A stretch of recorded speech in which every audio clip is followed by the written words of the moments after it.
तो hello guys, सबको राधे राधे। आज हम पढ़ने जा रहे हैं मोस्ट इम्पोर्टेंट क्लास 10 जीवन परिचय रसखान जी का।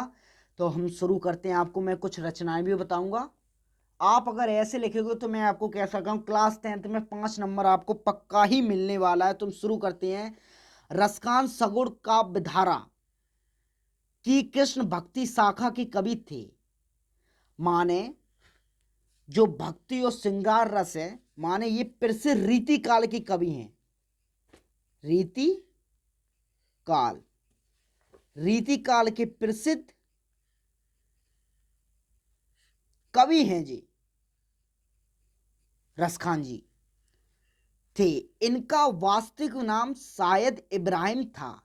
ये दिल्ली के पठान सरदार कहे जाते हैं। कुछ विद्वान इन्हें पेहानी का निवासी मानते हैं, किंतु इस विषय में कोई प्रबल प्रमाण उपलब्ध नहीं है। तैसे ये कुछ लोग जो माने इनका वास्तविक जन्म मानते हैं दिल्ली।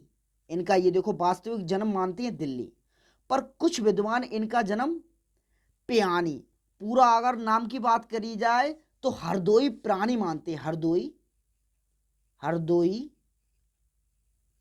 जिला, हरदोई जिला पिहानी का इनका पूरा जन्म है। आगे देखते हैं हम। किंतु इस विषय में कोई प्रबल प्रमाण उपलब्ध नहीं है। वैसे रसखान किसी बादशाह के वंश थे। माने जो रसखान जी थे वो किसी बादशाह के वंश थे। तो हम आगे देखते हैं। ऐसा प्रेम वाटिका की अधोलिखित पंक्तियों में स्पर्श है। जो इनकी एक रचना है जिसका नाम है प्रेम वाटिका, इनकी प्रसिद्ध रचना प्रेम वाटिका है। उसमें इनकी माने जो रस है इनकी, उसमें स्पर्श है। ये किसी के वंश हैं। अधोलिखित पंक्तियों से स्पर्श, माने इनकी जो पंक्ति है प्रेम वाटिका उसमें स्पर्श है। आप अगर ऐसे लिखेंगे तो हम आगे बात करते हैं। आपको 5 नंबर कोई रोक नहीं सकता। तो हम आगे बात करते हैं। इनके जन्म के संबंध में बहुत मतभेद हैं।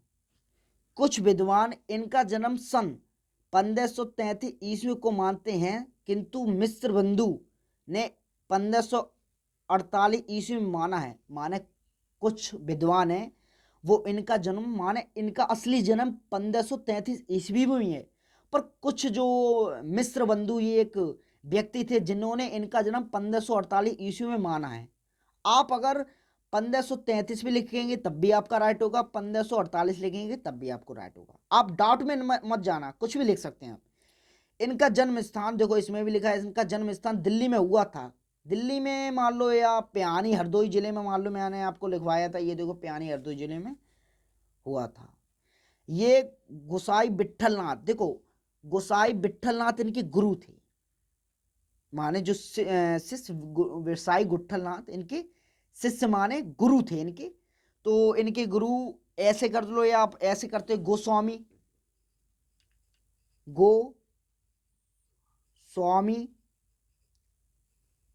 गोस्वामी विट्ठलनाथ कर सकते हो।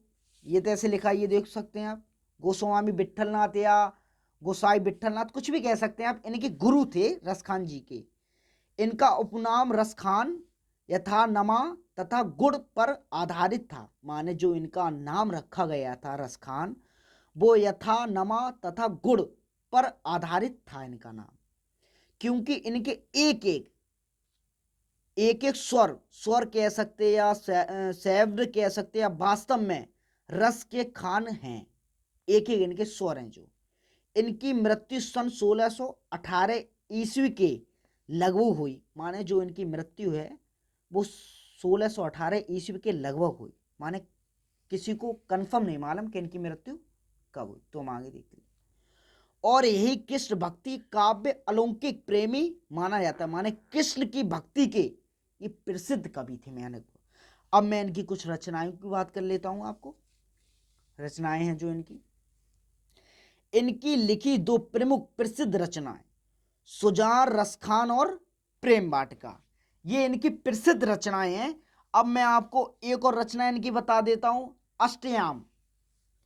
एक इनकी और याद कर लीजिए, अष्टयाम इनकी एक और रचना। देखो आपको दो तो याद करनी, ये प्रसिद्ध ही हैं, एक सुजान और एक प्रेम वाटिका। अब मैं आपको अष्टयाम एक और करवा दूं, ये है आपकी अष्टयाम।